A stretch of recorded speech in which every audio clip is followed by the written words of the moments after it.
Les cendres de Pierre Brossolette à côté de celles de Jean Moulin.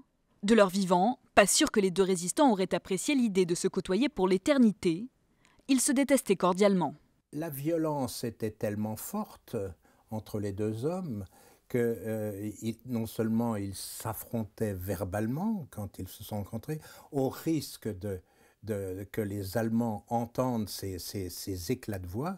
À l'origine de leurs différends, des conceptions opposées de la politique et une question d'ambition personnelle. Pourtant, les parcours des deux hommes se ressemblent. Tout comme Jean Moulin, Pierre Brossolette est un des principaux conseillers de De Gaulle. Ils ont aussi en commun d'avoir été arrêtés et torturés par les Allemands. Pierre Brossolette préférera se défenestrer plutôt que de parler aux nazis. Pour certains, son entrée au Panthéon est justifiée.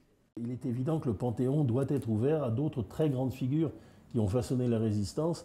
Et tout de suite après Jean Moulin, on ne peut penser qu'à Pierre Brossolette, qui fut le véritable penseur de la France libre, des services secrets de la France libre, de l'action clandestine. Pour les historiens, panthéoniser Pierre Brossolette, c'est finalement donner une autre vision de l'histoire. C'est montrer que la résistance à l'occupation nazie était loin d'être unifiée.